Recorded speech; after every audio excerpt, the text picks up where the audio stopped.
Hello, Madridistas. I'm happy to be here. Happy to be doing this.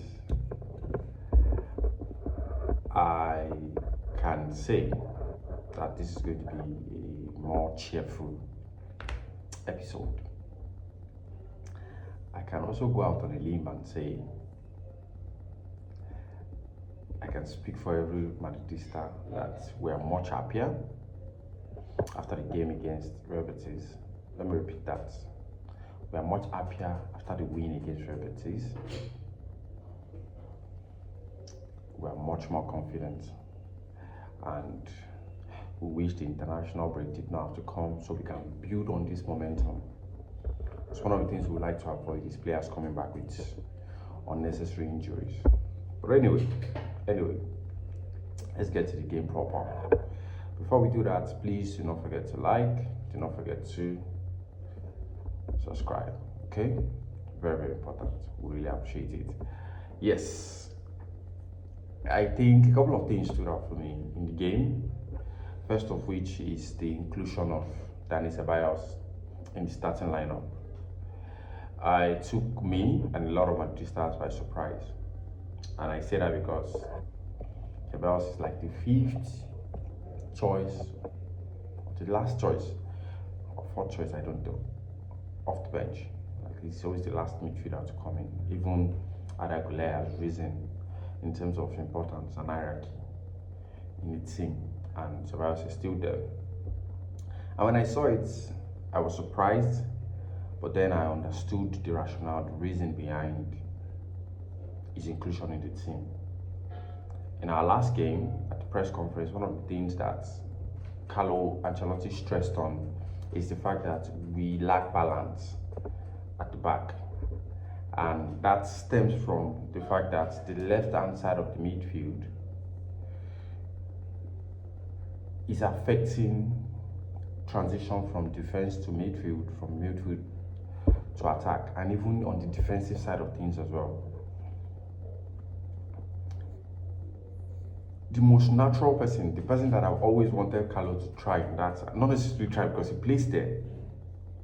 Even when Toni Kroos was still in the team, the ideal person to play there would have been a Camavinga. I personally believe, our starting lineup, apart from the typical back four, in the middle of the pack should be Camavinga, Tchouaméni, and Valverde, with Bellingham right in front of them as the fourth midfielder, but in an attacking role, then Vini and Mbappe, or Vini and Rodrigo, or Vini and whoever, because Vini has to start, and technically Mbappe has to start as well. Yes, that might create some level of issues, but it's Carlo Ancelotti, and this is Real Madrid. Like, you can't be bigger than us. But sorry, we need to find a balance. It's very, very important. Way much more important than your ego. If you believe you deserve to play in the team, then show it day in, day out. And maybe we'll bench Mbappe or bench Vini even. Okay? Anyway, it's about inclusion. I think I will rate him like a 5 out of 10. He had some good moments, but he had some bad moments as well. If you remember, he was in our half, defensive side of our half. He was giving a ball, he had a very heavy touch. He tried to save it with a slide tackle, but could not. The ball went to Betis. Thankfully, they were unable to capitalize on that mistake. He strung some of his really iconic passes, straight mad passes, where it's a long ball, usually not over the top, just slightly above the ground, and it beats everyone, and he expects Vini to run at it. He did that a couple of times, and I really like that. That's one of the reasons why I like having Ceballos on the pitch. And he did something that I really liked as well. One of the things I've always complained about Ceballos is he dribbles unnecessarily. Like, he holds the ball far too long. And the other thing that Ancelotti has complained about the team in general, in our last game against Las Palmas, we were slow to move the ball forward. Like, too many touches, our body language was just off. A lot of that, you can see intensity. I think by the first half or so, we played like 30 shots or something. I don't know if that was the entire game. And Mbappe played like half of that, was responsible for half of that. You can see the intensity, you can see the pressing in front, even though it was not as coordinated as we would have liked. But that hunger to win the ball back as soon as possible was there, especially in the first half. In the second half, we let them have the ball because we wanted to punish them on the break. Change, like after the first half, I tweeted and said, this is the best first half game I've seen this season, including the Super Cup final we won against Atlanta. It was just so good. You just knew that the goal would come. And if it did not come, it is not for lack of trying. Unlike the other games where we were never even trying at all. Kudos to the defensive partnership of Llorente and Nathan. Amazing. They did a number on Mbappe yesterday. They did a number on Mbappe. Like amazing display. And fun fact, Nathan and Vinny actually came through the Flamingo youth ranks at the same time. Interesting. That was an interesting fact. But generally, the play from the team was really good. And like I said, Ceballos, it's a 50-50 for me. It wasn't a bad game. It wasn't an equally amazing game as well. I thought that was an opportunity. Match itself, managing Madrid tweeted and said this is an amazing opportunity for him to cement his place in the starting level. I don't think he did that. He showed that, okay, maybe whenever we're in a sticky situation, he could be coming in, but he did not capitalize on the opportunity. He did not do that, like unlike Ada has done, and even Hendrik has done to some extent. Yeah. Then on the defensive side, we did not necessarily have to do much. We weren't threatening that much. Couture had a relatively quiet game. Great game from Carvajal, by the way. Like, I need to mention people that we were not really happy with in the last game. Carvajal, the game, he didn't necessarily start the last game, but the game before that, Carvajal, he did a lot, like going forward in this game, and even with backtracking and basically just tracking his players when we are having to defend transition attack. He did really well. Another standout player for me is Tchouaméni. Oh my God, he was majestic. He was magnificent. He went after everything. He went for, like, imagine this was the Tchouaméni that played the game against Las Palmas. That initial tackle that he would have gone for, and instead stopped because Militao was there. He would have, like, because he was outside the box. What that would have happened is he gets a yellow card and the Las Palmas player gets a foul. But he never went in, he stopped at the last minute. But yesterday, he tracked back, he stopped every play that came through his way. He covered for the defense a lot. He was running a lot yesterday. His passes could still use some work, but on the defensive side, it was magnificent. I think our standout player yesterday still remains Federico Valverde. What an amazing player he is. A worthy heir to the number 8 jersey. Not necessarily style of play, but amazing. Like, where did that pass come from? For Mbappe's first goal, where did that pass come from? Like, he set up from me and really beautifully also just, I'm offside, let me not go for it. Beautiful goal. Beautiful display yesterday by Valverde. Vinny as well, much more improved. Okay, so I've never been a fan of his hairstyle, by the way, that he does every summer. I never thought he would bring it to an actual game, an actual real match, like official game. But he has done so for the past 3 or so games, and it's all working. So we are superstitious now. Vinny, please no hairstyle, no new hairstyle. Just stick with what we are familiar with, because it's like our spirit is able to also propel you for you to perform. And whoever has been saying, I think I was one of those people that was like, okay, I think in the last game, Vinny was a little bit, like, he did not perform to expression. He lost the ball a lot.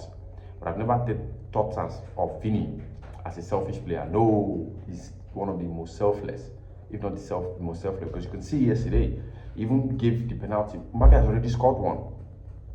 There's no reason why he had to give him another. We understood that Mbappe could use the confidence. We were like, Mbappe, take it. And before Mbappe went to take the penalty, he was gassing up. Sorry, I'm like gassing, that's it. He was hyping up the crowd to support Mbappe before he took that penalty, which he beautifully slotted in. A really good player. Another player that impressed me a lot yesterday was Rodrigo. His work rate. Oh my God. Like, that's a statement display. That's a statement display. Like, I deserve to be in this team. I deserve to be in this team. Brahim as well came in, totally different Brahim from, like, that's the thing with having this place like this. It hurts you, it helps you at the same time. It helps in the fact that we know the quality it brings off the bench. But it helps him in the fact that, in the way that we think he can only provide that when he's coming from the bench. When statistics show that that's not the case. The matches he has started last year, when the likes of Vini was not available, Bellingham was not available, he performed. So I hope that we do not have a short memory and we remember that he can actually start games as well. The game against Las Palmas was a fluke. It was not the norm. It was an exception. So he's making a case for being a very integral part of this team. He's the first off the bench, and there's a reason why that is. There is a reason why that is. So, anyway, sorry, forgive the background noise. Yeah, amazing game. Frank Garcia as well came in with a lot of energy. Hendrick, I think he should have done better. He should have scored that goal. The first chance he got, that he poked at the goalkeeper. I think he should have done better. For someone with his low center of gravity, maybe he could have even shielded. Got the ball for us, shield it and play with his right. He did score with his right foot the last time out. So anyway, amazing game from Mbappe as well. You can see the energy, you can see the intent. He's still not match fit, and when he's match fit, the things himself and Vini will do, La Liga will not expect. Fuck all of that. They don't know how to connect. Like, every chance Vini got yesterday, he was looking for Mbappe. He was looking for him, and he got him the ball so many times. Mbappe is still not sharp enough, and when he gets it, and he will, so having a brace yesterday was important for his confidence. Very, very important for his confidence. Amazing things are coming with Real Madrid. But while we're still trying to figure out, because we've not gotten that balance yet, let's hope when Camavinga comes, that balance is in, and then we have multiple goal threats in the fold of Vini, Bellingham, and Mbappe. Yeah, and Camavinga provides the much needed balance in the middle of the pack, and also helps out in defense as well, because he does that. He's a workhorse, an amazing player.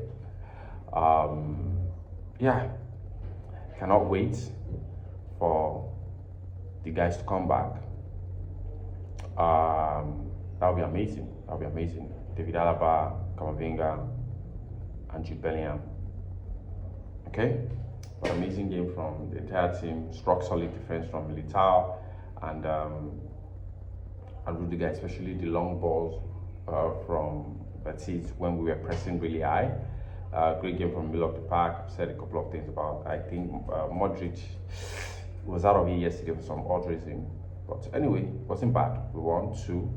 I would have loved a statement win, and I think it's coming. Maybe not now. And I did say it. I participated in a Twitter space where Real Madrid fans from across the world were discussing. And one of my contributions, and I think my biggest contribution, is a lot of La Liga teams are going to sit deep. So we need to figure out a way to beat that, to beat teams that sit deep, because they do not do that against Barcelona, the same team. And why we try to figure that out, we should also ensure we take advantage of teams that come out to play. And I know for a fact that Betis was going to come out and play, because they do not sit deep. They do not have the profile to sit deep. Their coach is a very attack-minded coach. Manuel Pellegrini was our coach in 2009-2010. So, yes, we should take advantage of it. There are games, there are fixtures that will come out, I will see, I will like, oh my God, these guys are going to frustrate us by sitting deep. we will need to figure out a way to beat teams that does that. But we also need to ensure we take advantage of teams that come out to play, because we have a very, very fast-paced attack. Players that can arch in transition by themselves, individually, and then collectively once they click. Amazing stuff. Okay, and then hope the rest of La Liga does something about this impressive Barcelona performance so far. Anyway, that's been it for this episode. Thank you for always watching, for always liking, for always subscribing. See you next time. A la Madrid.